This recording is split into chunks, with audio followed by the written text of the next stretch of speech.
저는 지금 이 낡은 텐트에서 이 이야기를 녹음하고 있습니다. 11월의 차가운 바람이 천막 사이로 스며들어 제 손끝을 얼립니다.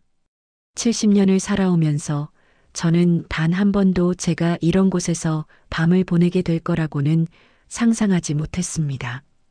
저는 성실하게 살아왔습니다. 남편과 함께 작은 가게를 운영하며 한 푼 두 푼 모았고 딸아이 하나 키우느라 외식 한 번 제대로 못하면서도 늘 웃으며 살았습니다. 그렇게 모은 돈이 3억이었습니다. 우리 부부의 노후 자금이자 평생의 땀방울이었죠.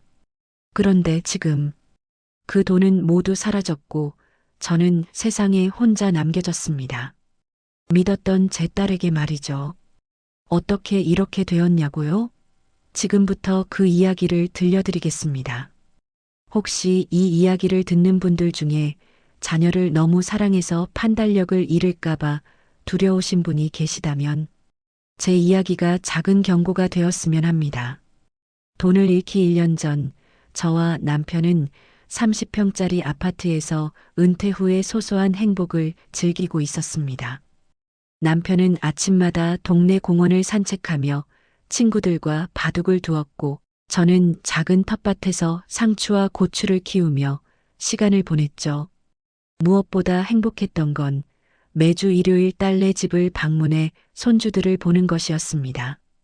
7살 된 손주 민준이는 제가 가면 언제나 할머니 하고 달려와 안겼고 5살 수아는 제가 만든 호박죽을 좋아했죠.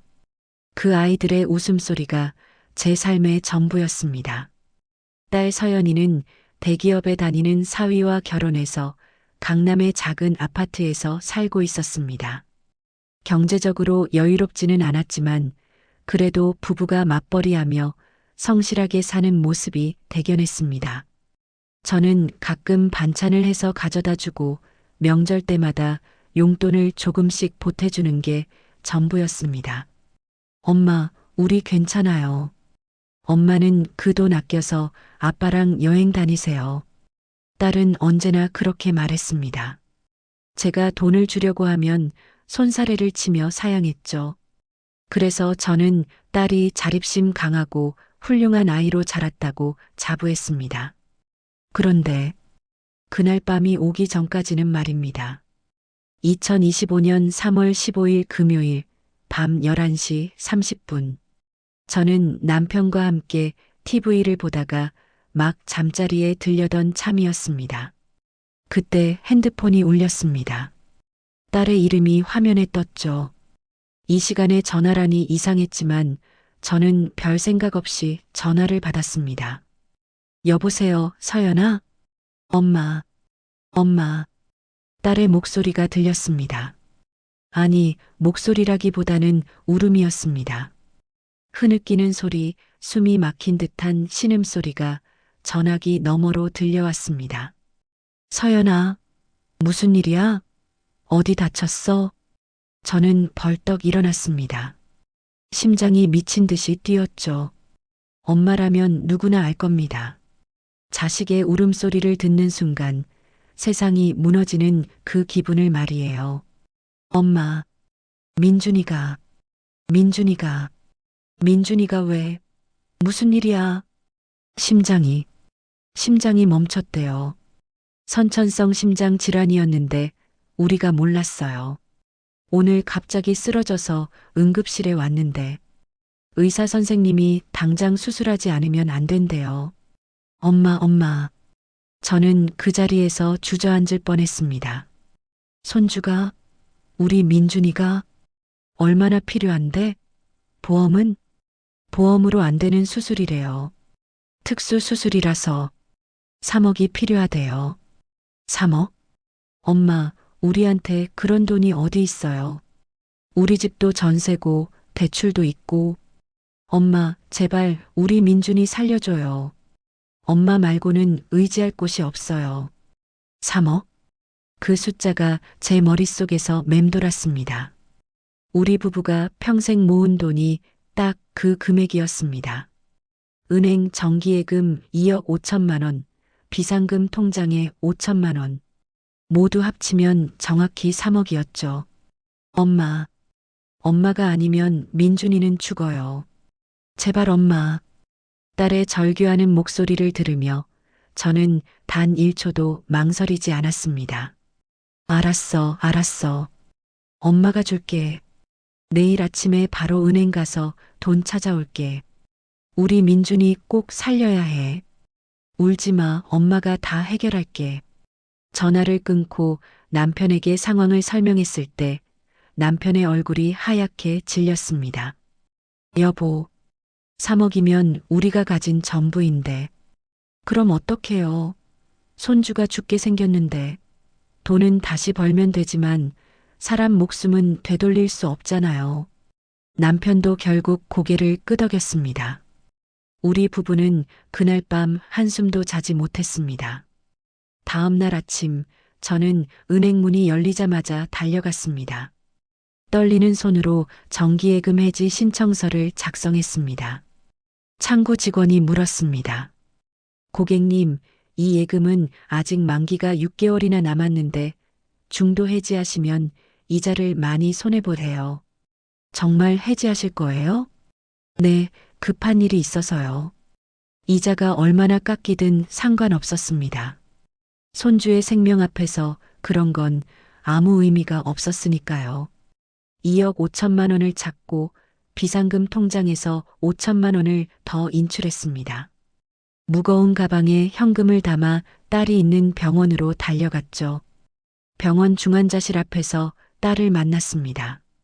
딸의 얼굴은 눈물과 콧물로 범벅이 되어 있었고 사위도 초췌한 모습이었습니다. 엄마, 딸이 제게 안겼습니다. 저는 딸의 등을 토닥이며 말했습니다. 괜찮아. 다 괜찮을 거야. 여기 돈 있어. 이걸로 수술비 내. 가방을 건네자 딸이 그 자리에서 무릎을 꿇었습니다. 엄마, 고마워요. 정말 고마워요. 이 은혜 평생 잊지 않을게요. 꼭 갚을게요. 무슨 소리야? 내가 잘 사는 게 갚는 거지. 민준이만 살리면 돼. 엄마는 괜찮아. 저는 진심이었습니다. 손주의 생명을 구할 수 있다면 제 노후 자금쯤은 아무것도 아니라고 생각했습니다. 딸과 사위는 연신 고개를 숙이며 감사하다고 했고 저는 민준이가 무사히 수술을 마치고 회복하기를 바라는 마음으로 집으로 돌아왔습니다. 여보, 우리 앞으로 어떻게 살아요? 집에 돌아온 남편이 한숨을 쉬며 물었습니다. 국민연금이랑 기초연금으로 근근히 살 수 있어요. 아끼면 돼요. 우리 민준이 살았잖아요. 그걸로 됐어요. 저는 그렇게 자신 있게 말했습니다. 그때만 해도 딸이 약속을 지킬 거라고 적어도 조금씩이라도 갚아줄 거라고 믿었으니까요. 수술 후 일주일 딸에게서 연락이 왔습니다. 엄마, 민준이 수술 잘 됐어요. 의사 선생님이 완전히 회복될 거래요. 정말 고마워요. 저는 안도의 한숨을 내쉬었습니다. 그걸로 충분했습니다. 돈은 천천히 갚을게요. 우리 여유 생기는 대로 조금씩 드릴게요.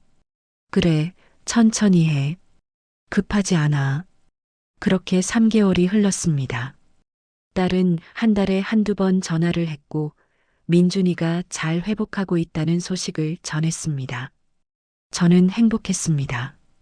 그런데 6개월이 지날 무렵 이상한 일이 생겼습니다.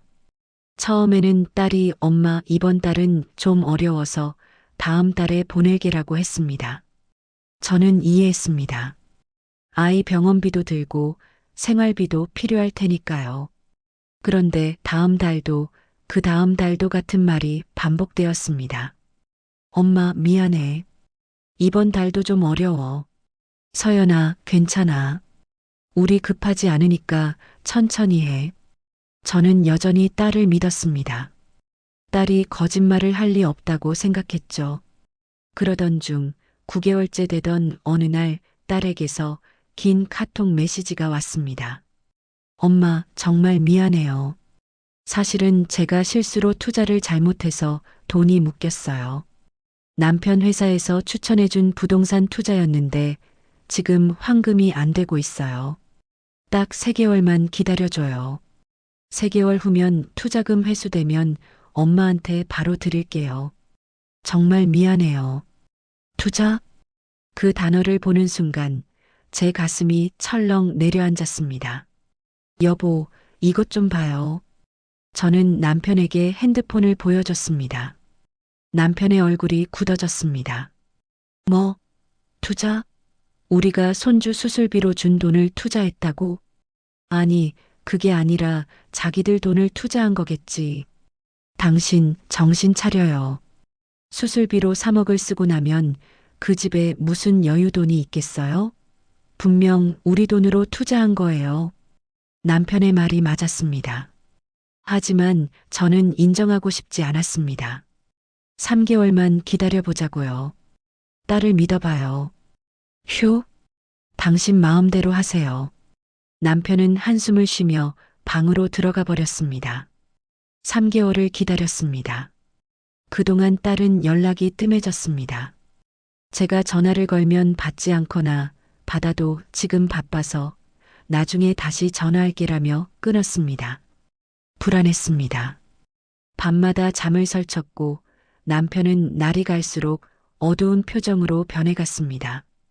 당신, 우리 딸네 집 한번 가봅시다. 왜요? 확인해야죠. 정말 민준이가 아픈지, 정말 투자금이 묶인 건지. 그런 소리 하지 마요. 딸이 거짓말할 리 없어요. 저는 화를 냈습니다. 하지만 제 목소리에는 확신이 없었습니다. 그렇게 또 한 달이 지났습니다. 약속한 3개월이 훌쩍 지나버렸지만 딸에게서는 아무 연락이 없었습니다. 더 이상 참을 수 없었습니다. 저는 남편 몰래 딸네 아파트로 향했습니다. 딸네 아파트 앞에 섰을 때 제 심장은 터질 듯이 뛰었습니다. 초인종을 누르는 손이 떨렸습니다. 아무도 나오지 않았습니다. 다시 눌렀습니다. 여전히 반응이 없었습니다. 외출했나? 그때 문득 생각이 났습니다. 예전에 딸이 비밀번호를 알려준 적이 있었죠. 민준이 생일이었습니다. 072로 떨리는 손으로 비밀번호를 눌렀습니다. 삑 소리와 함께 문이 열렸습니다. 서연아, 나 엄마야. 들어가도 돼? 대답이 없었습니다. 저는 조심스럽게 안으로 들어갔습니다. 그리고 그 순간을 저는 평생 잊을 수 없을 겁니다. 거실에는 새 소파가 놓여 있었습니다. 고급 가죽 소파였죠. 옆에는 최신형 대형 TV가 벽에 걸려 있었고 식탁 위에는 명품 가방이 놓여 있었습니다. 샤넬이었습니다. 아이방 문이 열려 있었습니다. 들여다보니 민준이가 새 장난감을 가지고 놀고 있었습니다. 얼굴은 혈색이 좋았고 전혀 아파 보이지 않았습니다. 할머니, 민준이가 저를 보고 달려왔습니다. 민준아, 너 괜찮아? 응, 나 이제 다 나았어. 병원도 안 가. 제 다리에 힘이 풀렸습니다. 그때 현관문이 열리는 소리가 들렸습니다. 딸과 사위가 쇼핑백을 들고 들어왔습니다. 백화점 쇼핑백이었습니다. 엄마, 딸이 저를 보고 굳어버렸습니다. 서연아, 이게 대체 무슨... 제 목소리는 떨렸습니다. 엄마, 왜 연락도 없이 왔어요? 딸의 첫마디였습니다. 사과가 아니었습니다. 연락? 내가 연락을 얼마나 했는데 너희가 받지 않았잖아. 제 목소리가 커졌습니다. 서연아, 이게 대체 뭐니? 이 새 가구는? 이 명품 가방은? 투자금이 묶였다며? 돈이 없다며? 엄마, 그게 3억? 그 돈이 내 손주 살리라고 준 돈이 아니었니? 그런데 너희는 지금 뭐 하는 거야? 저는 울음이 터져 나왔습니다. 사위가 나섰습니다. 장모님, 진정하세요. 저희도 살아야죠. 그 돈 덕분에 민준이도 살았고 저희 인생도 조금 나아졌어요. 나아졌다고? 내 평생 모은 돈으로 너희 인생이 나아졌다고? 장모님이 좋아서 주신 거잖아요. 저희가 달라고 한 것도 아니고요. 그 말을 듣는 순간 저는 정말 쓰러질 것 같았습니다. 서연아, 내가 정말 그렇게 생각하니? 딸은 한동안 침묵하다가 마침내 입을 열었습니다. 엄마, 솔직히 말할게요. 민준이 수술은 진짜였어요. 그건 거짓말 아니에요. 근데 보험으로 대부분 처리됐어요. 실제로 필요한 돈은 5천만 원 정도였어요. 뭐, 나머지는 저희가 썼어요. 전세에서 벗어나서 이 아파트를 샀어요. 매매로요. 그리고 남은 돈으로 투자도 하고 생활도 좀 개선했어요. 저는 그 자리에서 주저앉았습니다. 거짓말. 거짓말이었다는 거니? 거짓말은 아니에요. 과장이었죠. 엄마, 저희도 살아야 해요. 엄마 아빠는 이미 집도 있고 연금도 나오잖아요. 저희는 아무것도 없었어요. 그 돈으로 저희 미래를 준비한 거예요. 미래? 내 미래는? 우리 미래는 어떻게 되는데? 딸은 차갑게 말했습니다. 엄마, 이제 와서 징징대지 마세요. 그 돈은 엄마가 좋아서 준 거잖아요. 사실 저도 부담스러웠어요. 계속 갚으라고 하실까봐. 그냥 이렇게 정리하는 게 나아요. 그 돈 없어도 엄마 아빠 살 수 있잖아요. 서연아, 죄송하지만 저희한테 더 이상 연락하지 마세요. 저희도 이제 저희 삶을 살고 싶어요. 그 말을 마지막으로 딸은 저를 문 밖으로 밀어냈습니다. 저는 그 길로 집에 돌아와 남편에게 모든 것을 말했습니다. 남편은 아무 말도 하지 않았습니다. 그저 멍하니 창밖을 바라볼 뿐이었습니다. 그날 이후 우리 부부의 삶은 급격히 무너졌습니다. 연금만으로는 생활비와 관리비를 감당할 수 없었습니다. 저희는 결국 아파트를 팔기로 했습니다. 하지만 급하게 파는 바람에 시세보다 낮은 가격에 팔 수밖에 없었고 남은 돈은 고작 5천만 원이었습니다.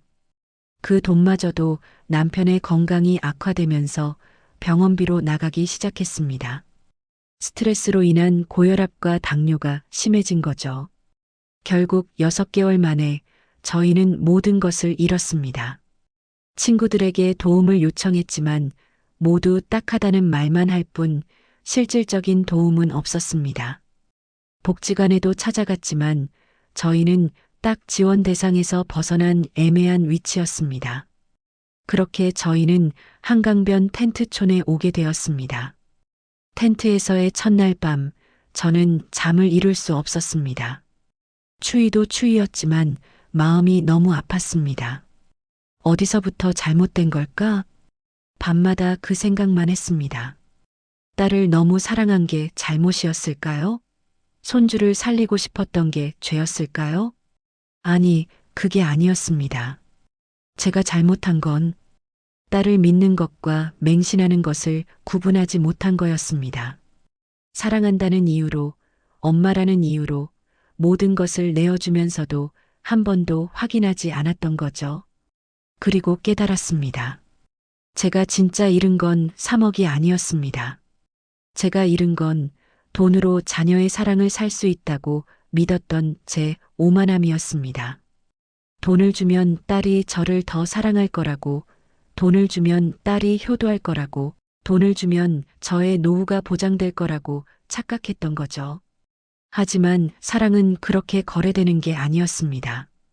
텐트 생활 한 달째 되던 어느 아침, 남편이 제게 따뜻한 믹스커피를 건넸습니다.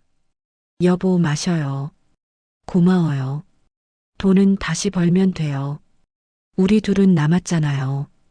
그 말을 듣는 순간 저는 울음을 터뜨렸습니다. 맞았습니다. 저는 모든 것을 잃었지만 남편은 남아 있었습니다. 70년을 함께 살아온, 딸보다 더 오래 함께한 이 사람이 제 옆에 있었습니다. 미안해요, 당신. 내가 잘못했어요. 괜찮아요. 우리 이제부터라도 잘 살아봅시다. 그날부터 저는 달라지기로 했습니다. 복지관에서 무료 급식 봉사를 시작했고, 거기서 만난 어르신들과 이야기를 나누면서 제가 혼자가 아니라는 걸 깨달았습니다. 저보다 더 힘든 사람들이 얼마나 많은지, 그래도 포기하지 않고 살아가는 사람들이 얼마나 많은지 알게 되었죠. 그리고 결심했습니다. 제 이야기를 세상에 알리기로요. 누군가는 제 실수에서 배울 수 있을 거라고, 제 아픔이 누군가에게는 경고가 될 수 있을 거라고 생각했습니다. 그래서 시작한 것이 바로 이 라디오입니다. 작은 스마트폰 하나로, 제 목소리로 세상과 다시 소통하기 시작했습니다. 지금 이 방송을 듣고 계신 분들께 말씀드리고 싶습니다. 혹시 지금 돈 때문에 잠 못 이루고 계신가요? 혹시 자녀에게 돈을 빌려줄까 고민하고 계신가요? 저는 여러분께 돈을 주지 말라고 제시도 쓰게 속말하려는 게 아닙니다. 자녀를 사랑하지 말라는 것도 아니죠. 다만 이것만은 기억하세요. 사랑과 돈은 다릅니다. 돈을 주는 것이 사랑의 증명이 아닙니다. 돈을 받는다고 해서 그 사람이 여러분을 더 사랑하는 것도 아닙니다. 제가 딸에게 3억을 준 것은 사랑이었습니다. 하지만 그 사랑에는 조건이 숨어 있었어요. 내가 이만큼 희생했으니 너도 나를 사랑해야 해라는 무언의 기대 말입니다. 그리고 그 기대가 무너졌을 때 저는 모든 것을 잃었습니다. 텐트에서 지내면서 깨달은 또 하나의 진실이 있습니다. 사람은 생각보다 적은 것으로도 살 수 있다는 것입니다. 예전에 저는 아파트가 있어야 하고, 통장에 여유돈이 있어야 하고, 딸네 집에 자주 갈 수 있어야 행복하다고 생각했습니다. 하지만 지금 제게 있는 건 낡은 텐트 하나, 남편 하나, 그리고 내일을 살아갈 용기뿐입니다. 그런데 이상하게도 저는 지금 예전보다 더 자유롭습니다. 더 이상 딸의 눈치를 보지 않아도 되고, 손주들을 보기 위해 애쓰지 않아도 되고, 누군가에게 인정받기 위해 돈을 쓰지 않아도 됩니다. 그저 남편과 함께 오늘 하루를 살아내면 그것으로 충분합니다. 많은 분들이 물어보실 것 같아요. 딸을 용서하셨나요? 솔직히 말씀드리면 아직은 모르겠습니다. 어떤 날은 용서하고 싶습니다. 결국 제 딸이니까요. 제가 낳고 키운 아이니까요. 하지만 어떤 날은 너무 화가 납니다. 어떻게 친부모에게 그럴 수 있는지, 어떻게 그렇게 차갑게 돌아설 수 있는지 이해가 안 됩니다. 하지만 한 가지는 확실합니다. 저는 더 이상 딸에게 기대하지 않습니다. 딸이 다시 찾아와 사과할 거라는 기대도, 돈을 갚을 거라는 기대도, 저를 다시 사랑할 거라는 기대도 하지 않습니다. 그 기대들을 내려놓는 순간 오히려 마음이 편해졌습니다. 지금 저희 부부는 작은 계획을 세우고 있습니다. 복지관에서 소개해준 쪽방촌 방 하나를 얻을 수 있게 됐거든요. 보증금 50만 원에 월세 15만 원. 저희 연금으로 충분히 감당할 수 있는 금액입니다. 그리고 남편은 아파트 경비 일자리를 알아보고 있습니다. 나이가 많아서 쉽지 않지만 그래도 포기하지 않고 있어요. 저는 이 라디오 방송을 계속할 겁니다. 제 이야기가 누군가에게 위로가 되고 경고가 되고 희망이 될 수 있다면 그것만으로도 충분합니다. 어쩌면 이것이 제가 70년을 살아온 이유일지도 모르겠습니다. 이 이야기를 전하기 위해서 말이죠. 혹시 지금 텐트촌에서 이 방송을 듣고 계신 분이 계신가요? 혹시 지금 자녀에게 배신당해 마음 아파하는 분이 계신가요? 혹시 지금 모든 것을 잃고 삶을 포기하고 싶은 분이 계신가요? 제가 말씀드립니다. 포기하지 마세요. 저도 처음에는 이 텐트촌이 제 인생의 마지막이라고 생각했습니다. 여기서 쓸쓸히 죽는 것으로 제 인생이 끝날 거라고 생각했어요. 하지만 아니었습니다. 여기는 끝이 아니라 새로운 시작이었습니다. 모든 것을 잃고 나서야 저는 진짜 중요한 것이 무엇인지 깨달았습니다. 돈이 아니라 사람, 명예가 아니라 사랑, 소유가 아니라 존재, 그것들이 진짜 중요한 거였습니다. 여보, 당신이 제 옆에 있어줘서 정말 고맙습니다. 당신이 없었다면 저는 진작에 무너졌을 거예요. 3억을 잃었지만 저는 당신이 있어서 진짜 부자입니다. 우리 함께 새로 시작해봐요. 70년을 살았으면 어때요?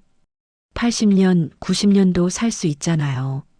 남은 인생, 돈 걱정하지 말고, 딸 걱정하지 말고, 그저 우리 둘이서 행복하게 살아봐요. 그것만으로도 충분해요. 오늘 방송을 마무리하며 여러분께 한 가지만 더 말씀드리고 싶습니다.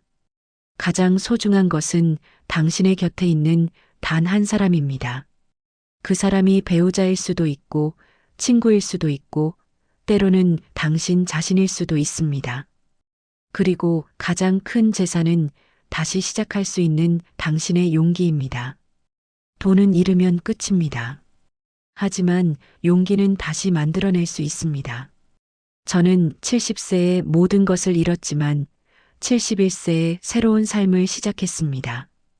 당신도 할 수 있습니다.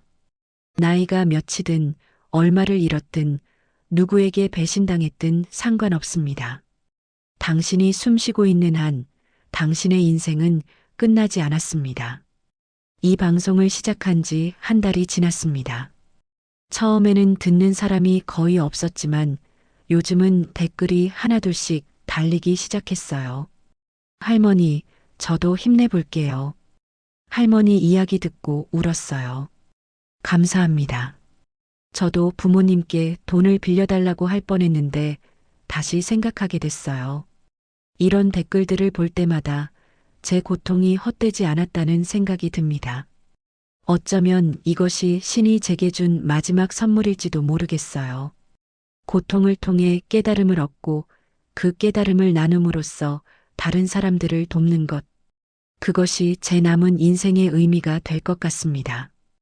혹시 이 방송을 듣고 계신 분 중에 저와 비슷한 경험을 하신 분이 계신가요? 혹시 말하고 싶은 이야기가 있으신가요? 댓글로 남겨주세요. 저도 여러분의 이야기를 듣고 싶습니다. 우리 함께 아파하고, 함께 위로받고, 함께 다시 일어섭시다. 인생은 한 번의 배신으로 끝나지 않습니다. 인생은 한 번의 실패로 무너지지 않습니다. 인생은 우리가 포기하기 전까지는 계속됩니다. 오늘 방송은 여기서 마치겠습니다. 내일도 모레도 저는 이 자리에서 여러분과 함께 할 겁니다. 이 낡은 텐트 안에서 하지만 희망을 잃지 않은 목소리로 들어주셔서 감사합니다.